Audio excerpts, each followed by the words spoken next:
നമ്മുടെ കേരളത്തിലെ അഭിമാനമാണ് യഥാർത്ഥത്തിൽ IFFK അന്താരാഷ്ട്ര ചലച്ചിത്ര മേള എന്ന് പറയുന്നത്. അവിടെ കഴിഞ്ഞ ദിവസം ഒരു സംഭവം ഉണ്ടായിരിക്കുകയായിരുന്നത് മുഖ്യമന്ത്രിക്ക് നേരെ ഒരാൾ കൂവി അദ്ദേഹത്തെ ഇപ്പോൾ പോലീസ് കസ്റ്റഡിയിൽ എടുത്തിരിക്കുകയാണ് ചെയ്തിരുന്നത്. നമുക്കറിയാം IFFKയിൽ പോയിട്ടുള്ള എല്ലാവർക്കും അറിയാം അത് ശരിക്കും പറഞ്ഞു കഴിഞ്ഞാൽ ഒരു പ്രതിഷേധത്തിന്റെ വേദി കൂടിയാണ്. സിനിമ കാണൽ മാത്രമല്ല അവരുടെ പല വിഷയങ്ങളും ആനുകാലികമായിട്ടുള്ള പല വിഷയങ്ങളിലും ആളുകൾ അവരുടെ പ്രതിഷേധം കൂടി അറിയിക്കുന്ന ഒരു ആഘോഷത്തിന്റെ ഒരു വേദിയാണ് IFFK. അവിടെ ഇങ്ങനെ ഒരു കൂവൽ ഉണ്ടായതിനെ നിസ്സാരമായിട്ട് കാണുകയല്ലേ ശരിക്കും വേണ്ടത്.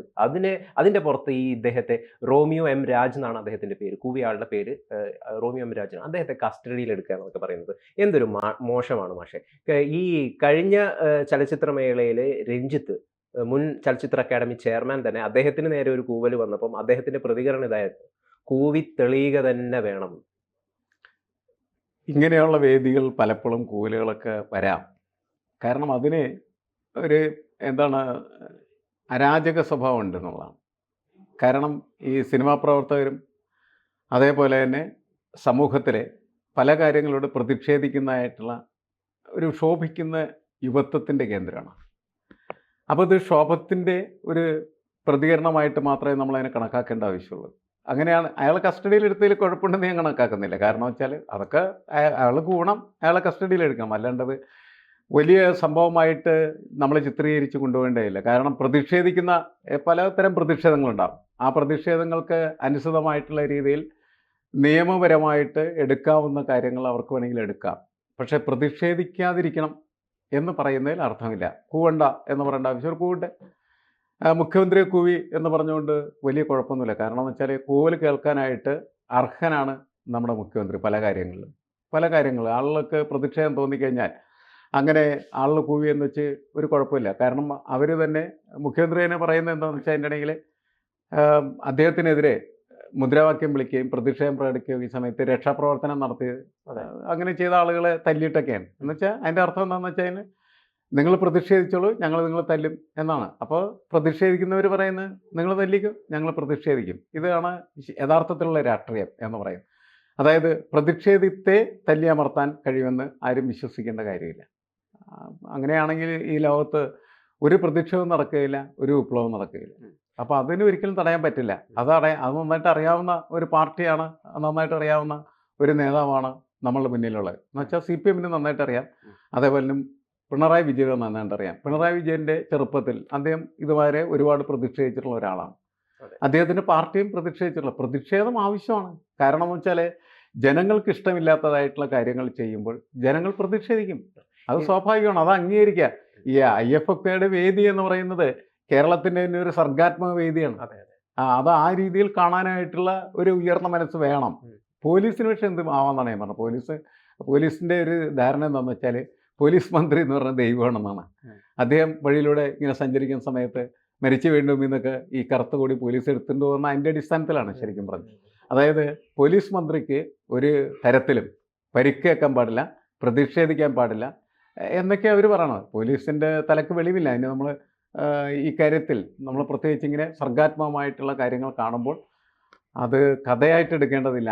അവരവരുടെ ജോലി ചെയ്യട്ടെ എന്ന് നമ്മൾ കണക്കാക്കിയാൽ മതി. പ്രതിഷേധിക്കുന്നവർ പ്രതിഷേധിക്കട്ടെ, കൂവേണ്ടവർ കൂവട്ടെ എന്ന് തന്നെയാണ് കണക്കാക്കിയാൽ മതി. യഥാർത്ഥത്തിൽ ഇവിടെ ഈ വ്യക്തി, ഈ റോമിയോ എം രാജ് എന്ന് പറയുന്ന വ്യക്തി യഥാർത്ഥത്തിൽ കാണിച്ചത് വലിയൊരു ധൈര്യമാണ് എന്നാണ് നമുക്ക് പറയാൻ വേണ്ടി സാധിക്കുക. അദ്ദേഹത്തിന്റെ ഉള്ളിൽ യഥാർത്ഥത്തിൽ മുഖ്യമന്ത്രിയോടോ അല്ലെങ്കിൽ നിലവിലെ സംസ്ഥാന സർക്കാരിന്റെ ഭരണത്തിലോ ഏതെങ്കിലും രീതിയിലുള്ള വിമർശനങ്ങളോ അമർഷമോ ഒക്കെ ഉള്ളിൽ അദ്ദേഹത്തിന് ഉണ്ടാവും. അതിന്റെ ഒരു പ്രതിഷേധ രീതി അദ്ദേഹം കൂവലിലൂടെ പ്രകടിപ്പിച്ചു എന്നുള്ളതാണ്. അദ്ദേഹം കൂട്ടമായിട്ടൊന്നും അല്ല നിന്നത്, അദ്ദേഹം ഒറ്റയ്ക്കൊരു വ്യക്തിയാണ്. അതായത് മുഖ്യമന്ത്രി കാറിൽ നിന്നിറങ്ങി കഴിഞ്ഞ ദിവസം വൈകുന്നേരം IFFK വേദിയിലേക്ക് കടന്നു ചെല്ലുകയാണ് ഉദ്ഘാടനത്തിനായിട്ട്. ഉദ്ഘാടന ചടങ്ങ് നടക്കാൻ വേണ്ടി പോവുകയാണ്.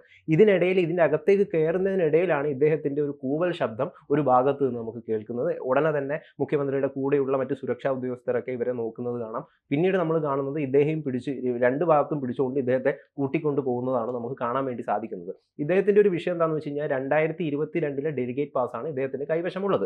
2024 പാസ് ഇദ്ദേഹത്തിന്റെ കയ്യിലില്ല എന്നൊരു കാരണമാണ് ഇപ്പൊ നമുക്ക് കസ്റ്റഡിയിൽ എടുത്തിരിക്കുന്ന, ചോദ്യം ചെയ്തിരിക്കുന്ന അദ്ദേഹത്തിൽ നിന്ന് കിട്ടുന്ന ഒരു വിവരം. കൂടുതൽ കാര്യങ്ങൾ അന്വേഷിച്ച് വരികയാണ് പോലീസ് എന്ന് പറയുന്നത്. അല്ല, അദ്ദേഹം ഡെലിഗേറ്റ് ആയാലും ഇല്ലെങ്കിലും പ്രശ്നമില്ല. ഇത് ഈ സംഭവം നടക്കുന്നത് നിശാഗന്ധി ഓഡിറ്റോറിയത്തിലാണ്. അതെ, ഒരു ഓപ്പൺ സ്പേസ് ആണ്, ഓഡിറ്റോറിയം അവിടെ ആർക്കും കയറാം. ആർക്കാം. മാത്രമല്ല സിനിമ കാണലല്ല, ആ. അതിന്റെ ഉദ്ഘാടനം ഇതാണ്. ഓപ്പണിംഗ് സിനിമ ആണ് അത്രേ ഉള്ളൂ. അവിടെയാണ്.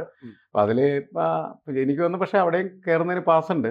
സാധാരണ ക്ഷണിക്കപ്പെട്ട സാഹസാണ് അതിന്റെ മുന്നിൽ വരാറുള്ളത്. പൊതുവേ നമുക്കും അങ്ങനെ അല്ലാത്തവർക്കും ചിലപ്പോൾ കയറാൻ, ഓപ്പൺ ഓഡിറ്റോറിയം നിലക്ക് അല്ലാത്തവർക്കും ചിലപ്പോൾ കയറാനുള്ള സ്പേസ് കണ്ടേക്കാം. പക്ഷെ എന്തായാലും ക്ഷണിക്കപ്പെട്ട സാഹസാണ് അതിൻ്റെ അകത്ത് പ്രധാനമായിട്ടും ഇരിക്കുന്നത്. അപ്പം അവരിൽ നിന്ന് അങ്ങനെ കൂവൽ പ്രതീക്ഷിക്കുന്നുണ്ടാവില്ല. മാത്രമല്ല ഈ ഇപ്പോൾ രാഷ്ട്രീയ പാർട്ടികളുടെ ഒരു പ്രതിഷേധമൊന്നും അവിടെ ഇല്ല. ഇതിൽ നമ്മൾ പരിശോധിക്കേണ്ടതെന്ന് വെച്ച് കഴിഞ്ഞാൽ ഇദ്ദേഹത്തിന്റെ, നമ്മുടെ ബഹുമാനപ്പെട്ട മുഖ്യമന്ത്രിയുടെ ചില സ്വഭാവ സവിശേഷതകൾ അദ്ദേഹത്തിന് തന്നെ വലിയ രീതിയിൽ വിനയായിട്ട് ഭവിച്ചിട്ടുണ്ട് എന്നുള്ളതാണ്. മൈക്ക് പണിമുടക്കിയാൽ അദ്ദേഹം പെട്ടെന്ന് തന്നെ ക്ഷുഭിതനാവും. മൈക്കിനെതിരെ അതിൻ്റെ പേരിൽ സംസ്ഥാന സർക്കാർ കേസെടുക്കുന്ന സാഹചര്യങ്ങൾ വരെ വലിയ രീതിയിൽ ഉണ്ടായിട്ടുണ്ട്. അതിൻ്റെ പേരിലൊക്കെ വലിയ രീതിയിലുള്ള വിമർശനങ്ങളും ആക്ഷേപങ്ങളും അവർ നേരിട്ടിട്ടുമുണ്ട്. അപ്പോൾ എന്തുകൊണ്ടാണ് ഇത് ഈ ഒരു രീതിയിലേക്ക് പോകുന്നത് എന്ന് നമുക്ക് മനസ്സിലാവുന്നില്ല. അല്ല, എത്ര ആക്ഷേപങ്ങൾ ഉണ്ടായി കഴിഞ്ഞാലും മുഖ്യമന്ത്രി പിണറായി വിജയൻ അത് മാറില്ല. ഞാൻ നേരത്തെ എന്തൊക്കെയാണോ സംസാരിച്ചിരുന്നത്, പ്രവർത്തിച്ചിരുന്നത്, അതൊക്കെ തുടരും. മുഖ്യമന്ത്രി ആവുന്നതിന് മുമ്പ് ഞാനിങ്ങനെയൊക്കെ ആയിരുന്നു. മുഖ്യമന്ത്രി ആയപ്പോഴും ഞാനിങ്ങനെയാണ്. മുഖ്യമന്ത്രി അല്ലാതാവുമ്പോഴും ഞാൻ അങ്ങനെ തന്നെ. നമ്മുടെ ആർപ്പുവിളികളെ പോലും നമ്മുടെ മുഖ്യമന്ത്രിക്ക് ഇഷ്ടമാവുന്നില്ല എന്നുള്ളതാണ്. പക്ഷെ അദ്ദേഹത്തിന് വേണ്ടിയിട്ട് അണികൾ നടത്തുന്ന ആർപ്പുവിളിയല്ല അദ്ദേഹത്തിന് ഇഷ്ടമാവാത്തത്. മറ്റ് ചില ആളുകൾക്ക് അഭിനന്ദിച്ചുകൊണ്ട് ആളുകൾ നടത്തുന്ന ആർപ്പുവിളിയാണ് ഇഷ്ടം. 2 വർഷം മുമ്പ് ഒരു വേദിയിൽ മോഹൻലാൽ ഇരിക്കുന്ന ഒരു വേദിയിൽ അദ്ദേഹം സംസാരിക്കെ, മുഖ്യമന്ത്രി സംസാരിക്കെ, മോഹൻലാൽ ഫാൻസ് വലിയ രീതിയിലുള്ള മോഹൻലാലിനെ ആഘോഷിച്ചുകൊണ്ടുള്ള ആർപ്പുകൾ നടത്തുകയും മുഖ്യമന്ത്രി സംസാരിക്കുന്നതിന് മുകളിലേക്ക് അവരുടെ ശബ്ദം കയറി വരികയും അതിൽ ക്ഷുഭിതനായിട്ട് ഈ ആർപ്പു വിളിക്കുന്നവർക്കൊക്കെ വിവരമില്ല എന്നുള്ള രീതിയിലുള്ള പ്രതികരണങ്ങളൊക്കെ മുഖ്യമന്ത്രി യഥാർത്ഥത്തിൽ നടത്തിയിട്ടുണ്ട്. യഥാർത്ഥത്തിൽ ആ വിമർശനം പോകേണ്ടത്, മുഖ്യമന്ത്രി നടത്തേണ്ടത് തന്നെ ആരാധിക്കുന്ന അടിമക്കമ്മികൾക്ക് ഉദ്ദേശിച്ചല്ലേ യഥാർത്ഥത്തിൽ ആ വിമർശനം നടത്തേണ്ടത്. അല്ല, ഒരു വ്യക്തിയുടെ ക്യാരക്ടർ എന്ന് പറയുന്നത് എങ്ങനെയാണ് രൂപപ്പെടുന്നത്, അതെങ്ങനെയാണ് സസ്റ്റെയിൻ ചെയ്യുന്നത്, നിലനിൽക്കുന്നത് എന്നെല്ലാം നമ്മൾ പരിശോധിക്കുമ്പോൾ ചില വ്യക്തികൾ പിന്നീട് തൻ്റെ മുന്നിലേക്ക് വരുന്ന സംഭവങ്ങളോട് പ്രതികരിച്ച് അതിനനുസൃതമായിട്ടുള്ള രീതിയിൽ മാറുന്നതാണ്. ചില വ്യക്തികൾ അങ്ങനെ മാറില്ല. അവരെന്താണോ നേരത്തെ അതിനനുസരിച്ച് തന്നെ പെരുമാറും. പിണറായി വിജയൻ്റെ ഒരു സ്ഥിതി അതാണ്. അദ്ദേഹം പറഞ്ഞ വാക്കുകളൊന്നും ഒരിക്കലും തിരിച്ചെടുത്തിട്ടില്ല. കാരണം പരനാറി പ്രയോഗം അദ്ദേഹം അത് സ്ഥിരമായിട്ട് ചില്ലിട്ട് സൂക്ഷിച്ചു വെച്ചിരിക്കുകയാണ് ചെയ്യുന്നത്. നികൃഷ്ടജീവി, അതും അദ്ദേഹം ശരിയല്ലെന്ന് അദ്ദേഹത്തിന് ഒരിക്കൽ പോലും തോന്നിയിട്ടില്ല എന്നുള്ളതാണ്. അങ്ങനെ ഒരുപാട് അത്തരത്തിലുള്ള പ്രയോഗങ്ങൾ അദ്ദേഹം നടത്തിയിട്ടുണ്ട്. അത് ശരിയല്ല എന്ന് പറഞ്ഞ് സമൂഹം ചർച്ച ചെയ്തിട്ടുണ്ട്, എതിർ പാർട്ടിക്കാർ ചർച്ച ചെയ്തിട്ടുണ്ട്, ചിലപ്പോൾ സ്വന്തം പാർട്ടിയിലുള്ള ആൾക്കാരും ചർച്ച ചെയ്തിട്ടുണ്ട്. പക്ഷേ അദ്ദേഹം അതൊന്നും തിരുത്താൻ തയ്യാറില്ല. ഉള്ളിൽ പോലും അദ്ദേഹം തിരുത്താൻ തയ്യാറില്ല. അത് അദ്ദേഹത്തിൻ്റെ ഒരു ക്യാരക്ടറിൻ്റെ സ്വഭാവ സവിശേഷതയായിട്ട് നമ്മൾ കണക്കാക്കുക എന്നാണ് എനിക്ക് തോന്നുന്നത്. ഇത് പക്ഷെ നമുക്ക് സ്വീകാര്യമാണെന്ന് ചോദിച്ചാൽ നമുക്ക് സ്വീകാര്യമല്ല. നമ്മളൊരു മുഖ്യമന്ത്രിയിൽ നിന്നോ, മുഖ്യമന്ത്രി എന്ന് പറയുന്നത് ഒരു സമൂഹത്തിൻ്റെ പൊതുസ്വത്താണ്. അത് മുഖ്യമന്ത്രിക്കും തോന്നണം, ഞാൻ ഈ കേരളത്തിൻ്റെ പൊതുസ്വത്താണ്, അതുകൊണ്ട് കേരളത്തിലെ ജനങ്ങൾ ആഗ്രഹിക്കുന്ന രീതിയിൽ ഞാൻ പെരുമാറുകയും പ്രവർത്തിക്കുകയും ചെയ്യണം എന്ന തോന്നൽ മുഖ്യമന്ത്രിക്ക് ഉണ്ടാവേണ്ടതാണ്. അങ്ങനെ ഉണ്ടായിരുന്നെങ്കിൽ ഈ ഓരോ സംഭവങ്ങൾ കഴിഞ്ഞതിന് ശേഷം അത്തരം സംഭവങ്ങൾ ആവർത്തിക്കാതിരിക്കാനായിട്ട് അദ്ദേഹം ശ്രമിക്കുമായിരുന്നു. പക്ഷെ അത് ഒരിക്കലും നമ്മൾ കണ്ടിട്ടില്ല. ഇപ്പോൾ മോഹൻലാൽ ഫാൻസ് വെച്ചുണ്ട്. നമുക്ക് സിനിമാക്കാരെങ്ങനെയാണ്, സിനിമാക്കാർ ഭയങ്കരമായിട്ട് ബഹളം ഉണ്ടാക്കിയ ബഹളമാണ് അവരുടെ ആരാധനയും സ്നേഹവും ഒക്കെ എന്ന് പറഞ്ഞു. പക്ഷേ പാർട്ടിക്കാർ അങ്ങനെ പാടില്ല. പ്രത്യേകിച്ച് CPM സംബന്ധിച്ചിടത്തോളം അച്ചടക്കമാണ് അതിൻ്റെ ആഘോഷം എന്ന് പറയുന്നത്. അതിൻ്റെ ആ അച്ചടക്ക ലംഘനമാണ് അവിടെ ആർപ്പുകളും ബഹളമൊക്കെ ആയിട്ട് വരുന്നത്. അപ്പോൾ അത് സഹിക്കാനായിട്ട് പറ്റില്ല. പക്ഷേ ഇവിടെ പ്രശ്നം അത് മാത്രമല്ല, ഒരു വ്യക്തി എന്ന നിലയ്ക്ക് അദ്ദേഹത്തിൻ്റെ ഈഗോയെ സ്പർശിക്കുന്ന എന്തെങ്കിലും ഉണ്ടായിക്കഴിഞ്ഞാൽ അത് തീർച്ചയായിട്ടും അദ്ദേഹം പ്രകടമാക്കുന്നു. ഇപ്പോൾ സിനിമാക്കാർ വരുന്ന വേദിയിൽ സിനിമാക്കാരില്ലാതെ മറ്റാരും ചെല്ലുന്നത് ശരിയല്ലെന്നുള്ള അഭിപ്രായക്കാരാണ് ഞാൻ. കാരണം അവിടെ സിനിമാക്കാർക്ക് മാത്രമേ പ്രാമുഖ്യം കിട്ടൂ. ബാക്കിയുള്ളവർക്ക്, ബാക്കിപ്പോൾ ഒരു വളരെ പ്രശസ്തനായിട്ടുള്ള പണ്ഡിതൻ, ശാസ്ത്രജ്ഞൻ, അല്ലെങ്കിൽ ഈ രാഷ്ട്രീയ നേതൃത്വം, മുഖ്യമന്ത്രി, ഇവർക്കൊന്നും യാതൊരു വില അവർ കൊടുക്കൂല. ഈ ഫാൻസിൻ്റെ ആകെയുള്ള, അവർക്ക് ആകെ ഒറ്റ ആളുകളുള്ളൂ, അത് അവരുടെ ദൈവമായിട്ടുള്ള ഈ മോഹൻലാൽ മാത്രമാണ്. അപ്പോൾ അവിടെ ആ വേദിയിൽ മറ്റുള്ള ആളുകൾ പങ്കെടുക്കുമ്പോൾ അവർക്ക് അവരുടെ ഈഗോയെ അത് വല്ലാത്ത തരത്തിൽ മുറിവേൽപ്പിക്കും. ഒരാളുടെ കാര്യത്തിൽ മാത്രമല്ല, എല്ലാവരുടെ കാര്യത്തിൽ. സാധാരണ രീതിയിൽ കുറച്ച് മാന്യമായിട്ടൊക്കെ നിൽക്കുന്ന ആളുകൾ അല്ലെങ്കിൽ ആ മുറിവ് സഹിച്ച് അവരെന്ത് ചെയ്യും, അവരൊന്നും പ്രതികരിക്കില്ല. ഇത് വെറുതെ ആ പോഴന്മാരെ കൂടി ഒച്ചുണ്ടാക്കി പോട്ടെ എന്ന് കരുതും. പക്ഷേ പിണറായി വിജയൻ അതിങ്ങനെ അങ്ങനെ സഹിക്കുന്ന ഒരാളല്ല. അതുകൊണ്ട് അദ്ദേഹം അത് ഓപ്പണായിട്ട് വിളിച്ചു പറയുന്നു. അത് നമുക്ക് അങ്ങനെ ഓപ്പണായിട്ട് വിളിച്ചു പറയുന്നത് ശരിയാണെന്ന് തോന്നുകയില്ല. ഇതിന്റെ ഒരു ഇത് അങ്ങനെ സംഭവിക്കുന്നൊരു കാര്യമാണ്. ഞാനത് മാത്രമല്ല പറയുന്നത്. ഇപ്പോൾ മൈക്ക് കേസിൽ പ്രശ്നമുണ്ടായത്. പിന്നെ എന്താണ്, ഏതൊരു അവതാരക അതെ അദ്ദേഹത്തെ പുകഴ്ത്തി പുകഴ്ത്തി സംസാരിച്ച് അങ്ങനെയുള്ള അതിന്റെ വർത്താനം ഇവിടെ ആവശ്യമില്ല. വേണ്ട എന്ന് പറഞ്ഞു. മനസ്സിലായോ? അത് പിന്നെ കടക്ക് പുറത്ത് ഇങ്ങനെയൊക്കെ ഒരുപാട് പ്രയോഗങ്ങൾ അദ്ദേഹത്തിൻ്റെ ഭാഗത്തുനിന്ന് വരുന്നുണ്ട്. ഈ ഇതെല്ലാവരും കൂടി ചേർന്ന് അദ്ദേഹത്തിനുള്ള ഒരു വെറുപ്പ് വലിയ തോതിൽ എന്ത് ചെയ്തിട്ടുള്ള സമൂഹത്തിനകത്ത് ക്രിയേറ്റ് ചെയ്തിട്ടുണ്ട്. ഇതൊക്കെ ഉണ്ടായിരുന്നെങ്കിലും ആളുകൾ സഹിക്കുമായിരുന്നു. പക്ഷെ അദ്ദേഹത്തിൻ്റെ ഈ 52 വാഹന കമ്പടിയോടുള്ള ആഘോഷം എഴുന്നള്ളത്ത് മാത്രം ഒട്ടും ആൾക്കും സഹിക്കുന്നില്ല എന്നാണ് എനിക്ക് തോന്നുന്നത്. അപ്പം ഇങ്ങനെ ഒത്തിരി വിഷയങ്ങൾ ഈ അസാധാരണമായിട്ടുള്ള ഒരു പേഴ്സണാലിറ്റി എന്ന നിലക്ക് പിണറായി വിജയനെ ചുറ്റിപ്പറ്റി ഇങ്ങനെ നിൽക്കുന്നുണ്ട്. അതിങ്ങനെ തുടർന്നുകൊണ്ടിരിക്കുകയാണ് ചെയ്യുന്നത് എന്നാണ് എനിക്ക് തോന്നുന്നത്. കഴിഞ്ഞ ദിവസം പാർട്ടി സെക്രട്ടറി ആയിട്ടുള്ള ഗോവിന്ദൻ മാഷ് ഒരു പ്രസംഗം നടത്തുകയുണ്ടായി. ഈ വലിയ രീതിയിലുള്ള അതൃപ്തികളും പൊട്ടിത്തെറിയും CPM-ന്റെ അകത്തു നിന്ന് തന്നെ പല കരുനാഗപ്പള്ളിയിൽ നിന്നും കൊല്ലത്തു നിന്നൊക്കെ വരുന്നുണ്ടല്ലോ. അപ്പോൾ അതിൻ്റെ ഭാഗമായിട്ടൊക്കെ നടത്തിയൊരു പ്രസംഗമാണ്, കൊല്ലം ജില്ലാ സമ്മേളനത്തിൻ്റെ ഭാഗമായിട്ട് നടത്തിയ പ്രസംഗമാണ്. അതിൽ അദ്ദേഹം വളരെ പ്രധാനപ്പെട്ട ഒരു കാര്യം പറയുന്നുണ്ട്. അതായത് സ്വയം വിമർശനം നടത്തുക എന്നുള്ളതാണ് ഒരു സഖാവിൻ്റെ രീതി, അല്ലെങ്കിൽ ഒരു പാർട്ടിക്കാരൻ്റെ രീതി. അതാണ്, അത് ചെയ്യുക തന്നെ വേണം. അതിനെ നമ്മൾ പൂർണ്ണമായ രീതിയിൽ സ്വാഗതം ചെയ്യുന്നു. അങ്ങനെ സ്വയം വിമർശിക്കുന്നതിൻ്റെ ഭാഗമായിട്ടാണ് പല അതിർത്തികളും പാർട്ടീൻ്റെ ഉള്ളിൽ നിന്ന് തന്നെ പല സ്ഥലങ്ങളിൽ നിന്ന് തന്നെ വരുന്നത്. അത് യഥാർത്ഥത്തിൽ പാർട്ടിയുടെ സഖാക്കന്മാരുടെ, കമ്മ്യൂണിസ്റ്റ് പാർട്ടിയുടെ ഒരു കഴിവാണ്. അത് മറ്റൊരു പാർട്ടിക്കും അവകാശപ്പെടാൻ പറ്റില്ല എന്നൊക്കെ പറഞ്ഞിട്ട് സ്വയം വിമർശിക്കലിൻ്റെ ഒരു മഹത്വത്തെക്കുറിച്ചൊക്കെയാണ് ഗോവിന്ദൻ മാഷ് അതിൽ യഥാർത്ഥത്തിൽ പറയുന്നത്. അത് യഥാർത്ഥത്തിൽ ആളുകളുടെ കണ്ണിൽ പൊടിയിടാൻ വേണ്ടി പറയുന്നതാണോ നമുക്ക് മനസ്സിലാവുന്നില്ല. ഇതുമായി ബന്ധപ്പെട്ടിട്ട് മറ്റൊരു കാര്യം കൂടി ചേർത്ത് പറയാനുള്ളത്, നികേഷ് കുമാർ, MV നികേഷ് കുമാറിൻ്റെ ഒരു ഇൻ്റർവ്യൂവിൽ മുഖ്യമന്ത്രിയോട് അദ്ദേഹം ചോദിക്കുന്ന ഒരു ചോദ്യം എന്ന് പറയുന്നത്, എപ്പോഴെങ്കിലും മുഖ്യമന്ത്രി പിണറായി വിജയൻ സ്വയം വിമർശനം നടത്തിയിട്ടുണ്ടോ? കാരണം അങ്ങേക്കെതിരെ വലിയ രീതിയിലുള്ള വിമർശനങ്ങൾ പല കോണിൽ നിന്നും വരുന്നുണ്ട്. ഈ ഒരു സാഹചര്യത്തിലെങ്കിലും അങ്ങ് എപ്പോഴെങ്കിലും സ്വയം വിമർശനം നടത്തിയിട്ടുണ്ടോ? അദ്ദേഹം ക്ഷുഭിതനായിട്ട് നികേഷ് കുമാറിന് കൊടുത്ത മറുപടി എന്ന് പറയുന്നത്, ഞാൻ എന്തിന് സ്വയം വിമർശനം നടത്തണം? നിങ്ങളല്ലേ സ്വയം വിമർശനം നടത്തേണ്ടത്, നിങ്ങൾ മാധ്യമങ്ങളല്ലേ ഓരോ കാര്യങ്ങൾ പടച്ചുവിടുന്നതെന്നൊക്കെ പറഞ്ഞിട്ട് ആകെ വല്ലാത്തൊരവസ്ഥയിലായി. യഥാർത്ഥത്തിൽ ഗോവിന്ദൻ മാഷിൻ്റെ ഈ ഒരു അഭിപ്രായം മുഖ്യമന്ത്രിയെ കൂടി ഉദ്ദേശിച്ചിട്ടല്ലേ? അല്ല, CPM-ൻ്റെ ഒരു പ്രത്യയശാസ്ത്ര വിഷയമാണ് സ്വയം വിമർശനം എന്ന് പറയുന്നത്. കാരണം ദരിത എന്ന് പറയുന്ന വളരെ വിഖ്യാതനായിട്ടുള്ളൊരു ചിന്തകനുണ്ട്, ജാക്ക് ദരിത എന്നാണ്. സ്ട്രക്ചറലിസത്തിൻ്റെയൊക്കെ വക്താവായിട്ട് വന്നാണ് അദ്ദേഹം. ഈ മാർക്സിസത്തിനെ പുകഴ്ത്തുന്നതിന് അദ്ദേഹം പറഞ്ഞ ഒരു കാരണം എന്ന് പറയുന്നത്, അതിൻ്റെ തത്വങ്ങളിൽ ഒന്നാണ് സ്വയം വിമർശനം എന്ന് പറയുന്നത്. അതായത് വിമർശനം നടത്തി ആ തത്വസംഹിതയെ തന്നെ നവീകരിച്ച് മുന്നോട്ട് കൊണ്ടുപോകാനായിട്ടുള്ള ഒരു മെക്കാനിസം മാർക്സിസത്തിനുണ്ട് എന്നാണ് ദരിത കണ്ടെത്തിയത്. ദരിത ആ രീതിയിലാണ് അതിനെ സ്വീകരിക്കുന്നത്. അപ്പോൾ അതിൻ്റെ ഒരു പാർട്ടാണ് ശരിക്കും പറഞ്ഞാൽ. ഗോവിന്ദൻ മാഷ് ആ പാർട്ട് പാടിക്കൊണ്ടിരിക്കുന്നു എന്ന് മാത്രമേ. അത് വളരെ യാന്ത്രികമായിട്ടുള്ള ഒരു പാടൽ മാത്രമായിട്ട് മാറണില്ല. യാന്ത്രികമല്ല അത് ആവേണ്ടത്. അത് സത്യസന്ധമായും ആത്മാർത്ഥമായിട്ടും അവരുടെ പാർട്ടി പ്രവർത്തനത്തിൻ്റെ ഭാഗമായിട്ട് കൊണ്ടുവരേണ്ടത്.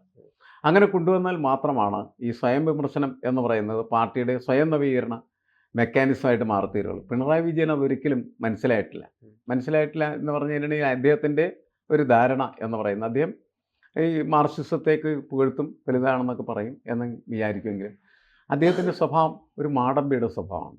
ആ മാടമ്പികളാണ് പറയുന്നത്, ഞാൻ എന്തിനാണ് സ്വയം വിമർശനം നടത്തുന്നത്, നീ വിമർശിച്ചാൽ മതി, നീ സ്വയം വിമർശനം നടത്തിയാൽ മതി എന്ന് പറയുന്നത്. എന്നുവെച്ചാൽ ഞാൻ എല്ലാ കാര്യങ്ങളും ശരിയായി ചെയ്യുന്ന ഒരുത്തനാണ്, എനിക്ക് തെറ്റാവരം എന്ന് പറയുന്ന ഒരു വരമുണ്ട്, ഞാൻ ഒരിക്കലും തെറ്റ് ചെയ്യില്ല, പിന്നെ ഞാൻ എന്തിനാണ് തെറ്റ് തിരുത്താൻ നടക്കുന്നത്. മാർക്സിസ്റ്റ് പാർട്ടി എല്ലാ സമ്മേളനങ്ങളും കഴിയുമ്പോൾ തെറ്റിരുത്തൽ രേഖ എന്ന് പറയുന്ന ഒരു രേഖ ഇറക്കാറുണ്ട്. അതെ, അത് ഈ സ്വയം വിമർശനത്തിൻ്റെ അടിത്തറയിൽ നിർമ്മിക്കപ്പെടുന്ന ഒരു സാധനമാണ്. ഇത് ഇറക്കാറുണ്ടെങ്കിൽ പോലും ഇതിനനുസരിച്ചൊന്നും ഇവരാരും എന്ത് ചെയ്യാറില്ല, തെറ്റ് തിരുത്താറില്ല, മുന്നോട്ട് പോകാറില്ല. അതാണ് അതിൻ്റെ ഒരു അപജയത്തിന് കാരണമായി തീരുന്നത്. തെറ്റ് തിരുത്തണം, തെറ്റുകൾ എല്ലാവരും ചെയ്യും, മനുഷ്യൻ അല്ലേ, എറേസ് ഹ്യൂമൻ എന്നാണ് ആപ്തവാക്യം. ഇപ്പോൾ കേരളത്തിൽ പാർട്ടിക്ക് ഏറ്റവും കൂടുതൽ സ്വാധീനമുള്ള മേഖലയായ കണ്ണൂരിൽ നിന്ന് പോലും ഒരുപാട് കാലങ്ങളായിട്ട് വരുന്ന വാർത്തകൾ എന്തായിരുന്നു? അവിടെ വലിയ രീതിയിലുള്ള അസഹിഷ്ണുത, പാർട്ടിക്കിടയിൽ അസഹിഷ്ണുത. ഇപ്പോൾ ഒടുവിൽ, ഏറ്റവും ഒടുവിൽ പിണറായിയിലെ വെണ്ടുട്ടായി കനാൽക്കരയിലെ ഒരു കോൺഗ്രസ് ഓഫീസിന് നേരെ നടന്ന അതിക്രമം. കുറേ കാലങ്ങളായിട്ട് CPM ഓഫീസ് നിലനിന്നിരുന്ന ഒരു സ്ഥലത്ത് ഒരു കോൺഗ്രസിന്റെ ഒരു ഓഫീസ് വരുന്നതിൽ ഇവർക്ക് വല്ലാത്ത ബേജാറായിട്ട് ഇവർ കൊണ്ടുപോയിട്ട് ഗ്ലാസും ചില്ലും എല്ലാം അടിച്ച് തെറിപ്പിക്കുകയൊക്കെ ചെയ്തു.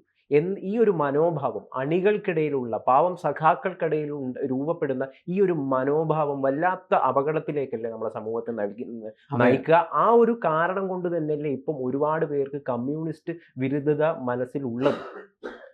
അല്ല, വെറുപ്പിൻ്റെ ഒരു വിളവെടുപ്പ് കാലമാണ് കേരളത്തിലടക്കം. ആ വെറുപ്പ് നിർമ്മിച്ച ആള് എന്ന് പറഞ്ഞതിനിടയിൽ പിണറായി വിജയനാണ്. അപ്പോൾ അതുകൊണ്ട് കോൺഗ്രസ് പല സ്ഥലത്തും ജയിക്കുന്നത്, ഉപതെരഞ്ഞെടുപ്പുകളൊക്കെ നടക്കുന്ന സമയത്ത് കോൺഗ്രസ് ജയിക്കുന്നതിന് മുഖ്യ കാരണം എന്ന് പറഞ്ഞതിനിടയിൽ പിണറായി വിജയനാണ്, മറ്റാരുമല്ല. അപ്പോൾ പിണറായി വിജയൻ എങ്ങനെയാണ് ആളുകൾ വെറുപ്പിച്ചുകൊണ്ടിരിക്കുന്നത്, ആ വെറുപ്പിക്കുന്നത് തന്നെയാണ് അവരുടെ പരാജയത്തിന് കാരണമായി തരുന്നത്. വെറുപ്പ് ഉണ്ടാക്കുന്ന ഘടകങ്ങളിൽ ഏറ്റവും പ്രധാനപ്പെട്ടതാണ് ധാർഷ്ട്യം. ധിക്കാരപരമായിട്ടുള്ള പെരുമാറ്റമാണ് അവർ എന്ത് ചെയ്യുന്നത്, മറ്റുള്ളവരോട് നടത്തുന്നത്. നമുക്കൊക്കെ ധാർഷ്ട്യമൊക്കെ ഉണ്ട്, ഇല്ലെന്നൊന്നും നമ്മൾ പറയുന്നില്ല. പക്ഷേ നമ്മൾ അത് തെറ്റാണെന്നൊക്കെ ഇടക്കെങ്കിലും തോന്നുകയും നമുക്ക് അസഹിഷ്ണുതയുണ്ട്, അത് തെറ്റാണെന്ന് നമുക്ക് ഇടക്ക് തോന്നുകയും നമ്മൾ തിരുത്തുകയും ചെയ്യും. ഇതൊക്കെ എല്ലാവർക്കും ഉള്ളതാണ്, മനുഷ്യൻ്റെ സ്വഭാവത്തിൻ്റെ ഒരു ഭാഗമാണ് ഇതെല്ലാം. പക്ഷേ നമ്മൾ കൾച്ചേർഡ് ആകുമ്പോൾ, നമുക്ക് കുറച്ചും കൂടി സംസ്കാര ചിത്തരായി തീരുമ്പോൾ, നമ്മൾ കുറച്ചും കൂടി പൊളിറ്റിക്കലൈസ് ചെയ്യുമ്പോൾ, രാഷ്ട്രീയവൽക്കരിക്കപ്പെടുമ്പോൾ നമുക്കിതൊക്കെ എന്ത് ചെയ്യാൻ വേണം, നിയന്ത്രിക്കാനായിട്ട് കഴിയും. അങ്ങനെ നിയന്ത്രിക്കാൻ നമ്മളിലുള്ള ഈ എന്താണ്, നമ്മുടെ ഒരു നാച്ചുറൽ ആയിട്ട് നമ്മളിലൊക്കെ ഉള്ള ചില വാസനകളുണ്ട്. ആ വാസനകളൊക്കെയാണ് നമ്മൾ ഈ ധാർഷ്ട്യവും അതേപോലെ തന്നെ എന്താണ് അസഹിഷ്ണുതയും മറ്റുമൊക്കെ. അത് നിയന്ത്രിക്കാൻ നമ്മളെ പഠിപ്പിക്കുന്നതാണ് പാർട്ടി. പാർട്ടിയിൽ നമ്മൾ പ്രവർത്തിക്കുന്നതിൻ്റെ ഫലമായിട്ട് ആ കാര്യങ്ങൾ നിയന്ത്രിക്കാനായിട്ടുള്ള കഴിവ് നമുക്കുണ്ടാകും. അങ്ങനെ നമ്മൾ സാധാരണ പൗരന്മാരിൽ കുറച്ച് മികച്ച പൗരനായിട്ട് മാറിത്തീരുകയാണ് ചെയ്യുന്നത്. ഈ മികവ് മുന്നോട്ട് കൊണ്ടുപോകുന്നതിൻ്റെ അടിസ്ഥാനത്തിലാണ് ജനങ്ങളുടെ ഒരു അംബാസഡറായിട്ട് ഒരു രാഷ്ട്രീയ പ്രവർത്തനം മാറിത്തീരുന്നത്. അതൊക്കെ പഴയ കാലത്ത് കമ്മ്യൂണിസ്റ്റുകൾക്ക് ഉണ്ടായിരുന്നതിൻ്റെ പേരിലാണ് കമ്മ്യൂണിസ്റ്റ് പാർട്ടി വളർന്നു വലുതായത്. പക്ഷെ ഇപ്പോഴത്തെ കമ്മ്യൂണിസ്റ്റുകൾക്ക് അതൊന്നുമില്ല. അവർക്ക് പ്രത്യയശാസ്ത്രമില്ല, നേരത്തെ പറഞ്ഞ പ്രത്യയശാസ്ത്രത്തിൻ്റെ ഭാഗമായി വരുന്ന സ്വയം വിമർശനമില്ല, തെറ്റുതിരുത്തലില്ല, ഒരു കുന്തവുമില്ല. അഹങ്കാരത്തിൻ്റെയും ധാർഷ്ട്യത്തിൻ്റെയും അമിതാധികാരത്തിൻ്റെയും പ്രതീകങ്ങളായിട്ട് ഇവർ മാറിത്തീരുകയാണ് ചെയ്യുന്നത്. പിണറായി വിജയൻ അങ്ങനെ ആയി മാറുകയാണ് ചെയ്യുന്നത്. വെച്ചാൽ പണ്ട് നമ്മൾ പറയുമായിരുന്നു, ഈ ഒരു അധ്യാപകൻ, ഷേക്സ്പിയർ പഠിപ്പിക്കുന്നതായിട്ടുള്ള അദ്ദേഹം ഷേക്സ്പിയറിൻ്റെ നാടകങ്ങൾ പഠിപ്പിച്ച് കുറേ കഴിഞ്ഞപ്പോൾ ഷേക്സ്പിയറിനെ പോലെയായി മാറി. ഈ അഹങ്കാരം മൂത്ത് ധാർഷ്ട്യം മൂത്ത് പിണറായി വിജയൻ്റെ മുഖം തന്നെയെന്ന് പറഞ്ഞിട്ടുണ്ടെങ്കിൽ അഹങ്കാരത്തിൻ്റെ ഒരു പ്രതീകമായിട്ട് മാറി നിൽക്കുകയാണ്. അങ്ങനെ മാറിപ്പോവാണ് ചെയ്യുന്നത്. പക്ഷെ നമ്മൾ അദ്ദേഹത്തെ മാത്രം ഇതിൽ കുറ്റപ്പെടുത്തിയിട്ട് അല്ല, കാര്യമില്ല. അദ്ദേഹത്തെ കുറ്റപ്പെടുത്തി പറ്റൂ. കാരണം അദ്ദേഹം ഇതിൻ്റെ മുന്നിൽ, അദ്ദേഹമാണ് അതിൻ്റെ നേതൃത്വം. അല്ല, മറ്റുള്ള കമ്മ്യൂണിസ്റ്റ് പ്രത്യയശാസ്ത്രത്തിന്റെ തന്നെ, അല്ലെങ്കിൽ അതിന്റെ തിയറിയിൽ തന്നെയുള്ള ഒരു സ്വഭാവമായിട്ട് ഇതിനെ മനസ്സിലാക്കുവാൻ വേണ്ടിയിട്ട് നമുക്ക് അല്ലല്ല, സാധിക്കും. കാരണം കമ്മ്യൂണിസ്റ്റ് വല്ലാത്ത അച്ചടക്കം ഒരാളിലേക്ക് അതെ, അല്ലല്ല. കൊണ്ടുവരുമ്പോൾ അയാളുടെ ഉള്ളിൽ സ്വാഭാവികമായിട്ടും ഒരു അമർഷവും ഒരു കാഠിന്യമൊക്കെ ഉണ്ടാവില്ല. അതിന്റെ ഭാഗമായിട്ട് നിന്നല്ലേ മനസ്സിൽ നിന്ന് ഇത്തരം അല്ല, വെറുപ്പുകൾ കമ്മ്യൂണിസ്റ്റ് ഉണ്ടാവുന്നത്. പ്രത്യയശാസ്ത്രത്തിൻ്റെ ഭാഗമല്ല അത്. ആ. കമ്മ്യൂണിസ്റ്റ് പ്രത്യയശാസ്ത്രത്തെ, അതായത് മാർക്സിസത്തെ പ്രയോഗവൽക്കരിക്കാൻ വേണ്ടിയിട്ട് ഉം. ലെനിൻ മാർക്സിസത്തെ പുതിയ രീതിയിലേക്ക് മാറ്റി. അങ്ങനെയാണ് മാർക്സിസം ലെനിനിസം എന്ന് പറയുന്നൊരു സാധനം വരുന്നത്. ഈ മാർക്സിസം ലെനിനിസം വരുമ്പോഴാണ് ഈ സംഘടന വരുന്നത്. ഉം. സംഘടന അതിൻ്റെ അകത്താണ് വരുന്നത്, സംഘടനാ സംവിധാനം വരും. ലെനിനിസ്റ്റ് സംഘടനാ സംവിധാനത്തിൻ്റെ ഒരു തകരാറാണ് നേരത്തെ പറഞ്ഞതെന്നുള്ളത് ഞാൻ അംഗീകരിക്കും. കാരണം അത് റെജിമെൻറ്റൈസേഷനാണ്, പട്ടാള ചിട്ടയുടെ ഒരു പ്രവർത്തന രീതിയാണ്. അപ്പോൾ എന്താണെന്ന് വെച്ച് കഴിഞ്ഞിട്ടുണ്ടെങ്കിൽ ഏറ്റവും താഴെ തട്ടിലുള്ള ദളം, അതിൻ്റെ മുകളിലുള്ളവർ പറയുന്ന കമാൻഡേഴ്സ് പറയുന്ന കാര്യങ്ങൾ, പാർട്ടി കമ്മീസാർമാർ അവരെന്താണോ പറയുന്നത് അതനുസരിക്കാൻ ബാധ്യസ്ഥരായിട്ടുള്ള അടിമക്കൂട്ടായിട്ട് ഇവർ മാറ്റുകയാണ് ചെയ്യുന്നത്. അങ്ങനെ മാറ്റി അതിൻ്റെ ഒരു പ്രത്യേകതയുണ്ട്. പട്ടാളം പ്രവർത്തിക്കുന്നത് എങ്ങനെയാണ്, അതുപോലെ തന്നെ ഒരു ജനസമൂഹം പ്രവർത്തിക്കാമെന്ന് പറഞ്ഞു. വിപ്ലവ കാലഘട്ടത്തിൽ ശരിയാണ്. വിപ്ലവത്തിൻ്റെ കാലഘട്ടത്തിൽ രഹസ്യാത്മകതയും റെജിമെൻറ്റൈസേഷൻ എന്ന് പറഞ്ഞു കഴിഞ്ഞാൽ പാർട്ടി പ്രവർത്തനത്തിൻ്റെ ഭാഗമാണ്. പക്ഷേ അങ്ങനെയുള്ള പാർട്ടി ജനാധിപത്യവൽകൃതമായിട്ടുള്ള പാർലമെൻ്ററി സംവിധാനത്തിൽ പ്രവർത്തിക്കാനായിട്ട് തുടങ്ങുന്ന സമയത്ത് അത് മാറ്റണം. അത് മാറിയേ പറ്റൂ. അങ്ങനെ ഇവർ മാറി, എത്രയോ മേഖലയിലേക്ക് മാറി. നേരത്തെ തെരഞ്ഞെടുപ്പിൽ കമ്മ്യൂണിസ്റ്റുകാർ നേരത്തെ തെരഞ്ഞെടുപ്പുകളിൽ മത്സരിക്കുന്ന സമയത്ത് ഒരാളും അവരുടെ പടം വെച്ച് പ്രചരണം നടത്തുമായിരുന്നില്ല. അരിവാൾ ചിറ്റിയ നക്ഷത്രം, അതിനുവേണ്ടി മാത്രമാണ് അവർ വോട്ട് ചോദിച്ചിരുന്നത്, അല്ലാണ്ട് വ്യക്തിക്ക് വേണ്ടിയിട്ടല്ല, പാർട്ടിക്ക് വേണ്ടി വോട്ട് ചോദിച്ചിരുന്നത്. അത് മാറി സഹാക്കളുടെ പടങ്ങൾ വന്നു. പിന്നെ എന്താണ്, വലിയ ഫ്ലക്സുകൾ വന്നു, അതിമനോഹരമായിട്ടുള്ള പുട്ടിയിട്ട ചിത്രങ്ങൾ വന്നു. എല്ലാം വന്നു. അതെല്ലാം മുഴുവൻ ബൂർഷ്വ രാഷ്ട്രീയ പ്രവർത്തനത്തിൻ്റെയും പ്രചരണത്തിൻ്റെയും ഭാഗമായിട്ട് വന്നു. അപ്പോൾ അത്തരം കാര്യങ്ങൾ മുഴുവൻ എന്ത് ചെയ്തു? അവർ ബൂർഷ്വ ജനാധിപത്യ പാർട്ടികളുടെ സ്വഭാവ സവിശേഷതകൾ സ്വാംശീകരിച്ചു. അതേ സമയത്ത് ഈ അവൻ്റെ അധികാര പ്രയോഗത്തിൽ അവൻ ഈ പഴയ പട്ടാളച്ചിട്ട ഉപയോഗിക്കുകയും ആ അധികാര പ്രമത്തത നിലനിർത്തുകയും ചെയ്തു. അവിടെയാണ് തകരാറ്. മാറുമ്പോൾ എല്ലാം മാറണ്ടേ? അതിന് പകരം അതൊന്നും മാറാതെ ഇത് മാത്രം മാറ്റുക, എന്നിട്ട് ആളുകൾ ഉപദ്രവിക്കുന്ന രീതിയിലേക്ക് വരും. അപ്പോൾ വെറുപ്പ് നിർമ്മിക്കുന്നൊരു സംവിധാനമായിട്ട് ഇത് മാറിത്തീരുകയാണ് ചെയ്യുന്നത്. അങ്ങനെയാണ് പിണറായി വിജയൻ ഇതിൻ്റെ ഒരു പ്രധാനപ്പെട്ട കേന്ദ്രമായി മാറുന്നത്. എല്ലാവരും പിണറായിയാണ് എതിർക്കുന്നത്. വി ഡി സതീശൻ സംസാരിക്കുന്നതായിട്ടല്ലേ, എല്ലാം പിണറായി വിജയനെതിരായിട്ടാണ്. പിണറായി ഈ പാർട്ടിയെ കൊന്ന് കുഴിച്ചുമൂടും എന്ന് വി ഡി സതീശൻ സംസാരിക്കുന്നത് കോൺഗ്രസിൻ്റെ മുഴുവൻ ശബ്ദമാണത്. അപ്പോൾ അവർ മുഴുവൻ ആരെയാണ് കുറ്റപ്പെടുത്തുന്നത്? സി പി എമ്മിനെ അല്ല. സി പി എമ്മിനെ നശിപ്പിക്കാനായിട്ടല്ലേ സി പി എമ്മിനെ ശവക്കച്ച കെട്ടി കിടത്താൻ വന്നിരിക്കുന്ന നേതാവാണ് പിണറായി എന്ന് പറഞ്ഞിട്ടാണ് അവർ സംസാരിക്കുന്നത്. എന്നുവെച്ചാൽ ആ വെറുപ്പ് മുഴുവൻ പിണറായിയിലേക്ക് കേന്ദ്രീകരിച്ചാൽ എളുപ്പത്തിൽ അത് ആളുകൾ എന്ത് ചെയ്യും? ആളുകൾക്ക് അങ്ങനെയാണ്, ആളുകൾ മനസ്സിലാക്കിയിരിക്കുന്ന കാര്യം. സി പി എമ്മിനോടല്ല അവർക്ക് വെറുപ്പ്, പകരം പിണറായി മാറി. അങ്ങനെ മാറുന്നത് ഈ വെറുപ്പ് മുഴുവനും ക്രോഡീകരിച്ച രൂപമായിട്ട് പിണറായി മാറിയതിൻ്റെ ഫലമായിട്ടാണ്. അതാണ് എനിക്ക് തോന്നുന്നത്. അങ്ങനെയാണ് സംഭവിക്കുന്നത്. ആധുനിക ജനാധിപത്യത്തെ കമ്മ്യൂണിസ്റ്റുകാർ അംഗീകരിക്കുന്നുണ്ടോ? അല്ല, ആധുനിക ജനാധിപത്യ സംവിധാനത്തിനകത്ത് പ്രവർത്തിക്കുന്ന ഒരു രാഷ്ട്രീയ പാർട്ടി കമ്മ്യൂണിസ്റ്റ് ആശയങ്ങൾ ഉപയോഗിച്ചുകൊണ്ടാണ് പ്രവർത്തിക്കുന്നതെങ്കിൽ അതിനനുസരിച്ച് അവർ മാറണം. അതല്ലാണ്ട് അവർക്ക് എന്താണ് ഈ പാതി വെന്ത അവസ്ഥയിൽ പ്രവർത്തിക്കാനായിട്ട് പറ്റില്ല. അങ്ങനെ പ്രവർത്തിച്ചാൽ പരാജയം ഏറ്റുവാങ്ങേണ്ടി വരും. നമ്മളിപ്പോൾ എന്താണ് ഇവിടെ BJPയോ അല്ലെങ്കിൽ കോൺഗ്രസ്സോ കേരള കോൺഗ്രസ്സോ മറ്റുള്ളവരൊക്കെ ഇങ്ങനെ ഈ ആളുകളുടെ വോട്ട് വാങ്ങി ജയിക്കുക? എന്താണ് അവർ എന്തെന്ന് പറഞ്ഞിട്ടാണ് ജയിക്കുന്നത്? വെറുതെ ഒരു രാഷ്ട്രീയ പാർട്ടിയെ ജയിക്കുന്നു. അതുപോലത്തെ ഒരു രാഷ്ട്രീയ പാർട്ടിയായിട്ട് ഈ പാർട്ടിയും പതുക്കെ മാറിക്കൊണ്ടിരിക്കുകയാണ്. പ്രത്യേകിച്ച് പ്രത്യയശാസ്ത്ര സംവിധാനങ്ങളും അതിന് ഇല്ലാത്തൊരു സാഹചര്യം വന്നുകൊണ്ടിരിക്കുകയാണ് ചെയ്യുന്നത്. കേരളത്തിലെ മറ്റൊരു പാർട്ടി, ഇപ്പോൾ കേരളത്തിലെ മറ്റൊരു പാർട്ടി എന്ന് പറയുമ്പോൾ ഇത് ബംഗാളിലേതെയോ ത്രിപുര പോലെയോ പെട്ടെന്ന് തുടച്ചു മാറ്റപ്പെടുമെന്ന് നിങ്ങൾ കരുതരുത്. കേരളത്തിൽ അതിനുള്ള സാധ്യത കുറവാണ്. കേരളത്തിൽ ഈ അടുത്ത ഭരണം എന്ന് പറയുന്നത് കോൺഗ്രസിൻ്റെ ഭരണമായിരിക്കും. കോൺഗ്രസിൻ്റെ ഭരണം വരുന്നതോടുകൂടി CPM എന്ന് പറയുന്നത് പ്രതിപക്ഷത്തായിരിക്കുകയും പ്രതിരോധത്തിൻ്റെ പാർട്ടിയായിട്ട് വരാൻ. അപ്പോൾ അതിൻ്റെ ഒരു എക്സിസ്റ്റൻസ് ഉണ്ടാവും. ബൈപ്പോളാർ പൊളിറ്റിക്സ് ഇവിടെ എക്സിസ്റ്റ് ചെയ്യും.